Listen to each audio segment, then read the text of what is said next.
Number 5. Giant isopods. No, this isn't a microscopic picture. This isn't a tick or a bug. This is a giant isopod. One of the scariest looking things picking around the ocean floor. Yeah, I don't know. Imagining this thing wiggling around is enough to already be giving me the willies. Don't worry too much. You're not too likely to find one of these things crawling around your home, as they usually live and feed about 1,600 feet beneath the ocean depths. So you'll have to really go looking for one of these creepy little crawlies. We don't know a lot about isopods, actually. It's difficult to study them in their habitat unbothered deep in the ocean. And also, if I had to guess, I think realistically it's because no one wants to spend any more time looking at one of these little zerglings longer than they have to. Despite their outward appearance, isopods are actually pretty chill. That's the official scientific statement, judging a book by a cover and all that. They're scavengers more than they are predators, waiting at the bottom of the sea for debris to reach them, like discarded bits of meat from crabs or any number of fish which they'll snack on. So basically, they're the moochers of the ocean, waiting for somebody else to do all the work and they'll just clean up the leftovers. It apparently isn't even that big a deal, though, because isopods have been observed to be able to go years and years without eating anything at all, with some reports going as far as 5 years without eating anything. I could not even imagine the anger you would feel through that. Enjoying what we're putting out at Top 5 Scary? Of course you are. That's why you're here. Why not toss a cheeky little subscribe our way as a way of saying thanks? We'll trade you the best scary videos this side of the web in exchange. Number 4. Barrel eye fish. Has anyone ever accused you of being empty-headed? I know that's something I've heard a lot in my time. I don't really know what that means. Unfortunately, my head, hollow as it might be, does not allow you to see inside because I am not a barrel eye fish, a being which is cursed to have a window for a forehead. The barrel eye fish may be one of the most confusing looking things under the sea. I mean, take a look at this thing. It kind of looks like it's not finished yet, you know? Like this fish was late for school and it forgot to put its face on. It's got its eyes inside its head and has a translucent head to accommodate that. You know, the rest of all life thought eyes on the outside, but the barrel eye just had to stand out and be different. Those two big green orbs are the fish's eyes, tinted with a sort of biological sunglasses kind of deal to help it zero in on light above it. The barrel eye uses its bizarre eyes to look upwards, tracking the shadows of its prey and then fixating on it. You wouldn't expect a creature that looks this weird to be an effective predator at all. Special organs on the fish's belly called soles deflect light from the creature's insides, illuminating the deep sea around it and also letting it camouflage. So this weirdo transparent head fish is also a mobile swimming light show. Just goes to show how absolutely amazing life down in the abyss is, where creatures will naturally adapt to their surroundings to evolve to have a flashlight built into them. Bless you, barrel eye fish. Bless you for being you. Number 3. Sarcastic fringe head. At first glance and description, the sarcastic fringe head doesn't sound particularly horrifying. It looks about as funky as most things you would see in an aquarium. The name might make you wonder a little bit if it's got a reputation for being sassy, like maybe this is the fish that's always backhandedly complimenting you, which would be terrifying in its own right, but not for the reasons we tend to highlight on this channel. No, the sarcastic name comes from the fish's kind of dour expression, and I definitely do see where that's coming from, because looking at photos of me, it looks like it's judging me just a little bit for my life's choices. Now, when this fish opens its mouth, you'll understand why it earned a spot here. The sarcastic fringe head's mouth can open up wider than its body, creating this delightful image you see here, and you will probably be seeing for the rest of your days. Now, if you're a little freaked out looking at this fish that looks like it crawled out of the upside down, that's understandable. But what if I told you that these fish have kiss fights? Sarcastic fringe heads fight for dominance with other fringe heads by expanding their very wide mouths and then pressing them together as a display to show who's got the biggest mouth. This is also how they attract mates, fighting off other fish and smacking their lips together to impress all the lady fringe heads, showing them just how wide their mouths go. And man, it has taken so much restraint right now to be talking about this and trying to keep this at a PG rating. Number 2. Frilled shark. A frilled shark, all things considered, sounds pretty cute. Maybe you're picturing a shark with lovely frills hanging off of it like some other fish have, like a cool fringe denim jacket. Or maybe you're picturing a shark wearing something lacy and frilly. I'm not gonna judge, you do whatever you'd like. Unfortunately, neither of those fantasies are particularly accurate because like everything else on this list, the frilled shark is an abomination of the ocean. It's already unnerving enough to look at, serving massive alien vibe, the James Cameron kind, not the friendly little gray man kind. And then it opens its mouth and you understand where the name comes from as you're treated to a mouth of 300 thrilled, razor-sharp teeth like barbed wire. Just like the alien, they're able to open their jaws real wide to be able to snarf down prey considerably greater than their size, although exactly how much larger is unknown. These little terrors hunt by swimming around with their maw open and using the darkness to try and lure smaller prey right into a trap before being engulfed by what looks like the world's sharpest car wash. I genuinely can't even look at this thing's mouth for too long without starting to feel a little bit queasy, imagining it biting into anything. The frilled shark is considered a living fossil, much like the coelacanth, because in the 80 million years frilled sharks have been swimming across our planet, they haven't changed much. At all. They more closely resemble prehistoric creatures than any of their contemporary shark counterparts. All that to say is, I guess, whatever nature was cooking with the frilled shark, clearly they got something right. They nailed it if they saw this thing for 80 million years and thought, absolutely no changes. This one's perfect. Number 1. Colossal squid. At our number 1 spot is a living legend, the colossal squid. Thought for many years to be an urban legend due to their elusive nature, for a long time not much was known about these cephalopods other than the fact that they are very, very, very, very, very large. Reports of giant squids describe them as being anywhere up to a staggering 65 feet long, but collected squids range in at a much more humble 42 feet long. Oh. Okay, well I was getting worked up over nothing. Humans and colossal squids don't particularly cross paths often, what with them living 3,000 feet under the sea. And that is definitely a good thing, because these squids are not something you would ever want to mess with. Its tentacles are lined with sharp hooks to sink into their prey and prevent them from getting away. Alongside the usual suckers that squids' tentacles have, hard, toothy-like rings that dig into prey and keep them wrangled. It's common to find whales covered in these scars, or slashes and shreds from the hook of a giant squid. The thought of being grabbed by these tentacles is enough to stop me from ever ordering calamari again. What with being one of the bigger monsters swimming around down there, the colossal squid doesn't have much in the way of predators. I guess that's kind of one of the benefits of being a 40-foot monstrosity. People stop messing with you, you know? People stop trying to pick on you. They start respecting you more, and no one tries to eat you anymore once you're, you know, bigger than anything else down there.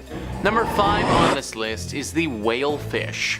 This fish is like a legendary Pokemon when it comes to how rare it is. Live Science says the Monterey Bay Aquarium Research Institute released footage in August showing a bright orange female whalefish around 6,600 feet deep offshore of Monterey Bay, California. Very little is known about this bizarre fish because of the 3 drastically different appearances of the juveniles, which are called tape tails, males, which are called big nose fish, and females, which are called whalefish. The 3 forms look so different that scientists originally thought that they were 3 different species. This shape-shifting transformation from juvenile to mature females is believed to be one of the most extreme among vertebrates. Whalefish have rarely been seen alive in the deep, so many mysteries remain regarding these remarkable fish. The Monterey Bay Aquarium Research Institute tweeted, "Let's pull up this image from the Smithsonian that really shows off exactly how weird this fish is." So here we have the 3 fish, and you can see exactly how different they all are. The Smithsonian says there are other examples of males and females with very different shapes and of animals changing from one shape to another as they grow older. But this is one of the most amazing examples of sexual dimorphism combined with metamorphosis ever found among vertebrates. So we are talking literally about a super rare, shape-shifting fish that in my opinion looks creepy as all holy hell. I'd say that you can find this beast at the bottom of the ocean, but odds are you won't ever even run into it because of how rare it is. We've been exploring the bottom of our oceans for quite some time now, and we are only just starting to learn a little bit about this fish. In all honesty, we really have no idea about it though. Whatever it is or whatever it does, one thing is pretty clear to me though. It's creepy looking, it lives at the bottom of the ocean, and I don't like it. Number 4 on this list is the goblin shark. This fish has got to be at the top of everyone's lists when it comes to the grossest looking creatures in the world. National Geographic says, swishing through the deep sea, a goblin shark notices a small, yummy looking squid. The animal inches towards its prey, but as the fish closes in, the snack starts to dart away. So the shark thrusts its jaw 3 inches out of its mouth. The jaw is connected to 3-inch long flaps of skin that can unfold from its snout. The predator then grabs the squid in its teeth. After scarfing down the meal, the shark fits its jaw back into its mouth and swims off. That's right guys, a goblin shark's top and bottom teeth are attached to ligaments or bands of skin tissue tucked into its mouth. When prey is just out of reach, the shark extends the elastic tissue out of the mouth to nab the grub. This allows the animal to chow down on snacks such as teleost fish and squid. It also makes the shark one jaw-dropping fish. These disgusting looking creatures like to live right at the bottom of the ocean and are native to the oceans around Japan. There are also some of them off of South Africa and in the ocean water surrounding Portugal. They can grow to be 12 feet long and weigh almost 500 pounds. These aren't monsters, but they may as well be. A 500-pound beast with a detachable jaw that looks like a goblin just chilling at the deepest, darkest part of the ocean. I truly cannot think of a whole lot of creatures I would rather run into than this freaking thing. Number 3 on this list is the proboscis worm. I don't care what anyone says, this has to be a monster. Just based on literally how freaking gross it is, it needs to be qualified as a monster. This species is also known as ribbon worms, and there are actually a ton of ribbon worms in the world. The ones I'm talking about reside deep at the bottom of the ocean. These ones usually grow to be bigger than the other ones in the world. The Smithsonian Magazine says the largest species of ribbon worm is the bootlace worm, which can be found writhing among rocks in the waters of the North Sea. Not only is it the largest nemertean, but it may also be the longest animal on the planet. Uncertainty remains because these stretchy worms are difficult to accurately measure, but they have been found at lengths of over 30 meters and are believed to even grow as long as 60 meters longer than the blue whale. Despite their length, they are less than an inch around. Now these creatures don't have any natural predators, and let me tell you why. Because they look disgusting. Like, let me ask you guys, would you want to eat that? I would straight up need to be starving and there would literally need to be nothing edible left on the planet other than this thing before I decide to take a bite. It literally looks like a large intestine that just slithers across the bottom of the ocean. Shockingly enough, this is a real thing though, and you can find it chilling in deep waters. Number 2 on this list is zombie worms. We aren't quite done with the worm talk yet, guys, because now we have got to look at zombie worms. Zombies are a pretty terrifying monster, so are these just like them? The Smithsonian says zombie worms don't crave brains, instead they seek bones. The 1 to 3 inch Osedax worms were first discovered in the bones of a rotting gray whale on the deep sea floor nearly 10,000 feet deep in 2002. Since then, more Osedax species have been discovered. There are 26 according to the World Register of Marine Species. Zombie worms don't eat mineral bones directly, instead they digest fats within the bone. However, their style of eating is quite different from ours because they don't have a mouth or a stomach. They secrete an acid from their skin that dissolves bone, freeing up the fat and protein trapped inside. Then, symbiotic bacteria living in the worm's body digests the fat and protein. How Osedax acquire nutrients from the bacteria isn't known. They may simply digest the bacteria, or nutrients are somehow transferred to the worm. They hold on to whatever bones they can find by drilling in with roots which contain the symbiotic bacteria. Zombie worms can retract these plumes into the body when they are disturbed. If all this isn't strange enough, the only worms doing any drilling are female. The microscopic males live inside their bodies. One study counted 111 males inside just one female zombie worm. This eliminates the pesky step of having to search for a mate because the eggs and sperm are right next to each other. Then the worms can disperse many fertilized eggs far and wide, hoping that they land near some recently fallen bones. Needless to say, but these are some weird freaking creatures. No wonder we've nicknamed them zombie worms. They're They're about as monstrous as you could possibly get. Not to mention, but they feast on the bodies and bones of the dead, similarly to what zombies would want to be doing. Number 1 on this list is the Sloane's viperfish. As with most things on this list, we have a thoroughly disgusting looking creature.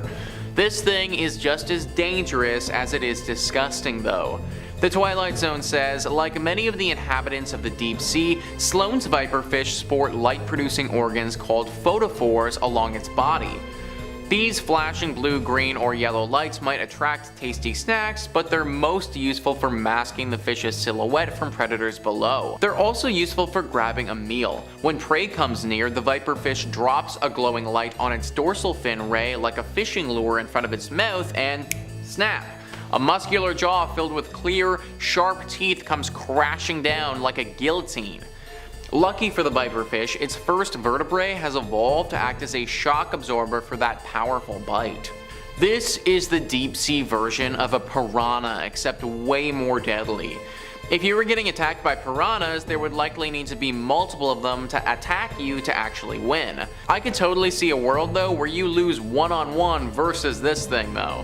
Its teeth would literally dig so deep in your body.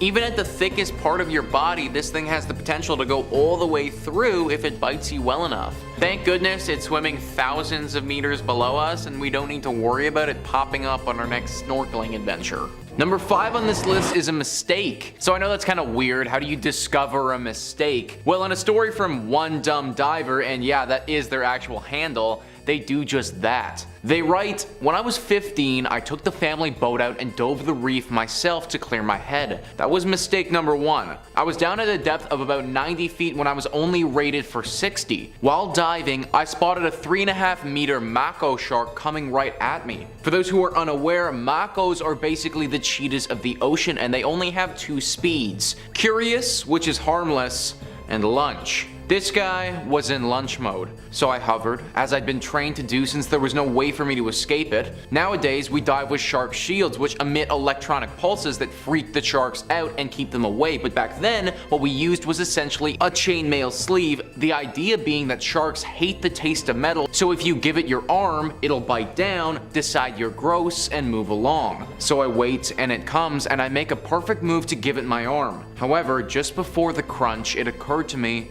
that I'd left my sleeve on my bed. I had my knife drawn, however now I had a series of problems. I had a huge open gashing wound on my arm from the bite in open water and trailed blood everywhere. Once the shock wore off, you realize that you're in salt water, and salt water and open wounds, they don't feel too good. In a panic, I dropped my weight belt and shot up to the surface without any sort of waiting period. Because I hadn't been paying attention to the currents, I was approximately a quarter mile downstream of my boat, which means I had to swim up to it. So I end up racing back to shore with nothing more than a tourniquet to staunch the bleeding. Long story short, my series of unfortunate self-inflicted events earned me 172 stitches, boatloads of physical therapy because the shark had actually bitten down into my tricep and detached it, and easily identifiable scars on one of my arms for the rest of my life. So that story right there, folks, is why I personally don't think I'm ever going deep sea diving. I love sharks, they're super cool, I love to learn about sharks, but I am more than happy to keep them in a tank at the aquarium and learn about them in that way. Swimming with them or discovering one in front of you on the day that you also forgot your protective gear, not something that sounds like a great time. Number 4 on this list is a barracuda. El Herrera 9519 writes, "One time when my parents visited Mexico, they went diving and my mom was slightly lower down than my dad, looking at the ocean floor. My mom had on a gold necklace that was floating in the water around her. It was a sunny day and a fairly shallow dive, so it was sparkling. My mom looked below at all the critters when my dad grabbed her and started frantically shaking her arm to get her attention. She looked up, and a barracuda was directly in front of her, staring intently at the shiny necklace. She slowly moved up her hand to cover the necklace, and then slowly and calmly moved away from it, and it took off without bothering them anymore, but still pretty unsettling, and taught my mom to be a little bit more aware of her surroundings when diving." So I looked it up, and barracudas can grow to be 1.8 meters in length. Pair that with their extremely sharp teeth and the fact that shiny objects remind them of the little silverfish that they eat, and you have yourself in a pretty bad situation. The woman in this story is honestly extremely lucky that this fish waited to decide if it was going to attack or not. Most times she wouldn't have had time to respond and it would have just gone to take a bite. Considering this necklace would have been around her neck, having a barracuda bite into it could have ended very badly. Number 3 on this list is a kelp forest. Duct Tape Jedi writes, after a day of boat diving in Monterey Bay on the California coast, we had a night dive planned. I was there with 2 friends celebrating my birthday and we were part of a larger group of divers. My friends were too tired for the night dive and I was too, but I got invited to buddy with another diver whose friends also decided to stay on the boat. So I was following my new buddy through the kelp when some of it caught on my tank. I tried to pull clear but managed to get tangled even more to the point where I was unable to move. I kept shining my light around looking for my buddy, but he was nowhere to be seen. After what seemed like an hour but was possibly just a few minutes, I felt some of the kelp loosen up and then saw that my buddy was cutting it off with a knife. I was so exhausted after struggling that when we got to the surface, he had to tow me back to the boat. So discovering a full-on kelp forest, I mean, that would honestly be really cool, I think. Obviously, what happened to our diver would have been incredibly scary though. Having to wrestle for over an hour or however long he was there for with some kelp in the dark, probably thinking that you're going to drown, doesn't sound great. But if you did discover a kelp forest and that didn't happen, then I think it'd be pretty sweet. If you're going to go though, then make sure you carry your own knife because you wouldn't want to end up like our friend here. Number 2 on this list is a body. This story is from Texas Guy 911 and he says, I was diving in a local pond with a group of much more advanced cave divers than I was. I'm leading the dive as to get used to the pressures and responsibilities of heading the procession, and they're mentoring me. The known horrible visibility makes it impossible to navigate by compass, so we follow a line put by other divers. These lines go from one sunken item to another. So I know I'm about to hit a small sunken boat, but I don't remember which one. There are a few similar in a row in the same state of decay. I'm the first in the group and I get to the boat and I see someone's black army boots sticking out from the inner quarters. It looks somewhat new, not like items you find on the bottom. It's hard to see due to so much muck in the water. So I touch the boot, thinking it's by itself, but it won't lift, like it's attached to something heavy. I put my hand further in and feel the leg continuing out, pants, the calf, and now I see the second leg. I turn around and show a sign for the emergency ascend to the group behind me. Everyone has a sour face. Nobody wants to go to the surface, but it's a rule that if one says up, others in the group must abort, no questions. They wanted me to explain with signs why, but what's a diver's sign for a corpse? I feel like I rush toward the surface, even though I'm trying to stay calm and take time. So we're on the lake's surface. I have this adrenaline rush, can't breathe enough. So I tell them there's a body down there. I see rolling eyes from everyone once they see I'm serious. I describe in detail what I saw and then we go down again. Once we locate it, we don't know if we should go forward or backward as there are several boats on the line and who knows in which boat the body is in and how far we drifted while taking it out on the surface. Well, we find all the boats before seeing the original one, of course. So our customary leader goes into the boat's cabin and we wait. I'd say he was rather courageous at this point. Then he emerges from the cloud of muck and tells us all to surface. So gluing information together from what we learned later on, it actually turns out the police or some other agency had body recovery training in the same lake the same day. When they went for lunch, they stuffed their fully dressed, anatomically correct rubber doll in one of the sunken boats for a few hours for safekeeping. So that didn't turn out to be an actual body, but I still think this would have been super scary. To feel a leg and then another leg in the darkness of the water like that on one of your first dives, I mean, that would be a lot. Maybe I'm just weak because deep sea diving is just not for me, but honestly, that would have scarred me for potentially life, whether the body is real or not. Number 1 on this list is a survivor. Off the coast of Nigeria roughly 8 years ago, a tugboat broke down and sank to the bottom of the ocean. 3 whole days later, a diving crew went out to the wreckage to see what was down there and recover the dead bodies. It was thought that no one could have possibly survived the crash and that all 12 people on the boat were dead. That's why the crew was so shocked when they found someone had actually survived. Maybe this doesn't seem as scary as finding someone who had died, but we're lucky enough to have the actual clip of them recovering this person and just watch as the hand comes out. Alright, you found one, yeah? He's alive, he's alive.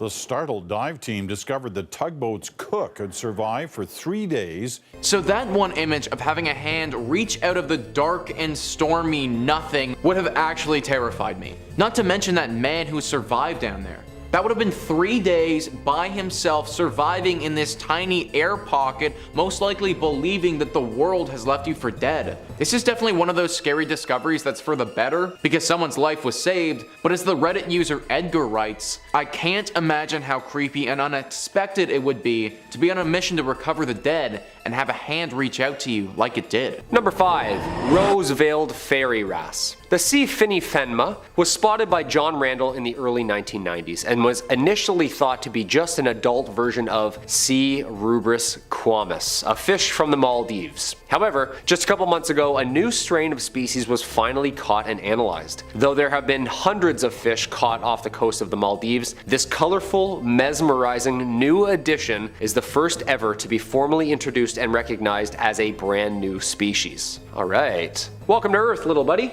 I love this planet. Every day there's something new, eh? This thing is mesmerizing, right? Look at it, it's just so beautiful. Apparently it changes colors as it grows up too. Different year, different color. The rose-veiled fairy wrasses is one of the first species to have its name derived from the local Dhivehi language, with finifenma meaning rose, a nod to both its beautiful pink hues and the island's national flower. Ah, we're starting this list off nice and easy. Imagine swimming with these. This is beautiful. Nice little rainbow around you. Of course, us being us, the species being so new and abundant has started making it, of course, at high risk of over-exploitation. Yeah, don't forget what we do to fish. Yeah, humans can be the worst for this planet also. Already talks of commercialization, tasty new dishes, and exotic deep-sea tanks before it's even got a scientific name. That should be a metaphor about how we are, you know? Something so new and precious and we're already craving over it. The beauty of nature, I guess. The discovery is part of the California Academies of Science Hope for Reefs initiative started in 2016 by a team of marine biologists and deep-sea divers. It was created to explore, explain, and sustain the world's coral reefs by making fundamental breakthroughs in coral reef biology. That's awesome, dude. Okay, so there's like some pure people still out there trying to help. That's beautiful. Alright.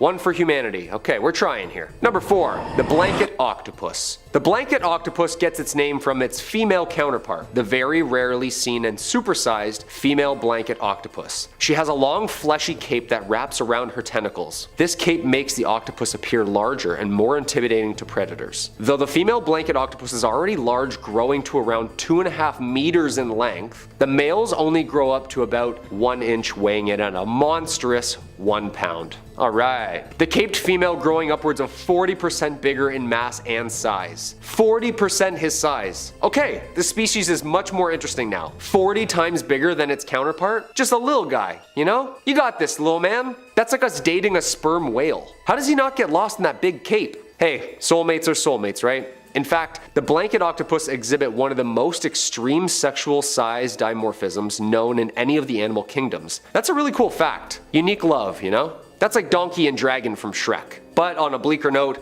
unfortunately scientists don't think that they live very long. Sad, I know. Like many other octopuses, they are short-lived at approximately 1 to 2 years for females and 3 to 4 years as males. The tiny male drifts through the ocean seeking a mate while protecting their precious reproductive arm tucked away in a sac between their mouth and eye. Males die soon after they mate, while females will continue to live and grow for many months and years longer than the males, spawning around 100,000 eggs which are carried by her under her arms. Blanket octopuses can be found in both tropical and subtropical waters. They apparently are reported to feed on seafloor mollusks and small fishes. It's not fish, eh? Yeah, it's fishes. Yeah, I never knew that. It's fishes. I like that. Blanket octopuses are also immune to venom, like from the Portuguese man of war, the huge jellyfish. Female blankets actually rip their limbs off and use them as weapons. They use the tentacles of jellyfish to sting other predators for both offense and defense. This is like my new favorite animal. These should be called Joan of Arcs, because that's like the energy I'm getting here. When threatened, the female unfurls her large net-like membranes that spread out like Batman's cape, making her instantly 3 times the size of an already 12-foot body. Gentle giant or limb ripper offer? You tell me. Number 3. The glass octopus. A rare encounter with a glass octopus has just happened, which is one of the strangest and coolest species that swim these oceans. These science fiction looking dudes have transparent gelatinous bodies, and scientists believe that they have evolved into their elongated shape in order to make itself next to invisible, even when right beside it. That's pretty cool. The only colorful parts on them are their optic nerves, eyeballs, and digestive tract. Yeah, basically like a see-through Game Boy. Remember those? About like 3 times the size of a Game Boy 2 at about 20 inches long. It's likely that these octopuses eat whatever is down there at the depths of the Twilight Zone and Midnight Zone. Yeah, like deep, deep. And cold. Footage of the glass octopus is super new, and before this expedition, scientists had almost no documentation of the animal in the wild. That means they've mostly had to learn about it just by studying remains found in the guts of other predators. But now, thanks to the Schmidt Ocean Institute armed with close-range high-def videos and pictures, scientists and biologists are now able to learn a little bit more about this mysterious ghostly creature. Quote, "The ocean holds wonders and promises we haven't even imagined, much less discovered." Wendy Schmidt, co-founder of Schmidt Ocean Institute. Thanks to a recent expedition in the US Pacific remote islands, the Schmidts led a 34-day trip that brought scientists together from all around the world to document deep-sea creatures on deep seamounts. See, this is what I'm talking about. All the while using a remote-controlled vehicle named Sebastian. I love it. I get it, Little Mermaid, I got you. Scientists observed not 1 but 2 octopuses, adding further to more knowledge and behavior of this elusive species. The glass octopus is considered one of the least studied cephalopods in our ocean. I'm excited. Let's go 2022. So far so good. Great year for fishes. Number 2. The colossal squid. Sometimes called the Antarctic squid or giant cranch squid, or famously known as the Kraken. It's believed to be the largest squid species ever. It's the only member of the Mesonychothelius genus and is only known from a handful of sightings throughout history. Ah yes, the old sea captain's log, huh? The species is confirmed to reach a mass of at least 1,500 pounds, making it the largest known invertebrate on the planet. Biggest one so far is 20 meters. That's like the pitcher's mound to home plate. Yeah. This thing is massive. Though the species has similar anatomy to other squids, it's the only member to display hooks on its arms and tentacles. Okay, that's a little scary. It lives in the Antarctic and is found at depths of the Twilight Zone, like 2,000 meters down. Little is actually known about the creature, what it eats, and what it does all the way down there. Scientists say it's bioluminescence as well, which attracts prey. Look, if this thing was flying instead of swimming, just 1 atmosphere difference, I'm just gonna say it, this thing would be an alien. You know what I mean? I said it. I mean, no wonder it's got a reputation for swallowing up ships by pirates. The first specimens were spotted in 1925, but in the early 2000s, fishermen got lucky and they pulled up the largest colossal squid ever found. It's now on display at the Museum of New Zealand. Kinda sad that when we see these beautiful things, the first thing we think is to yank them out of the water. I like the underwater cameras and freedivers Blue Planet style, just swimming down there with krakens. Okay, maybe not. Yank it up, boys. Get it up, that thing's horrifying. And the number 1 spot, the blood belly comb jelly. Sounds like a magical elixir. From the family Lampictenidae, this specimen was first caught and studied by George Matsumoto, the marine biologist at the Monterey Bay Aquarium Research Institute, who discovered the blood belly jelly in 2003. Now we're sure these things weren't discovered on like one of Jupiter's moons or something already in the 30s. We're sure of that. Cause that thing's blinking like a you-know-what. Not many of these things have actually been caught though. I've never seen anything like this before. Brilliant and then seemingly electric. The bloody belly comb jelly comes in different shades of red as well. The sparkling display on the outside comes from light reflecting and refracting off tiny transparent hair-like cilia. Basically this thing is like a swimming light bright. Remember those light brights from the 90s? This thing is like the alive version of that. Of course, alongside its mystic nature, it also poops sparkles. Seriously, like a little alien unicorn. That's neat, right? Its name comes from its ruby red color. While it's pretty much invisible from underneath its belly, from above and in front it lights up like the 4th of July, luring predators in with its mesmerizing patterns. Red is nearly invisible in the deep sea, so the vibrant crimson that gives the comb jelly its name is actually helping it hide. Bloodbellies are technically ctenophores, not true jellyfish. Many comb jellies have caloblasts lining their tentacles, which work like glue instead of venom. Upon touch, a spiral filament automatically bursts out and releases this sticky glue stuff. Once a fish is unable to swim away, the comb jelly reels in its tentacles and brings the food to its mouth. Okay, so this thing just became absolutely terrifying again. The deep dark sea, we gotta respect it. How insects and how jellyfish eat scares the out of me. I can't explain it. Watch it for yourself.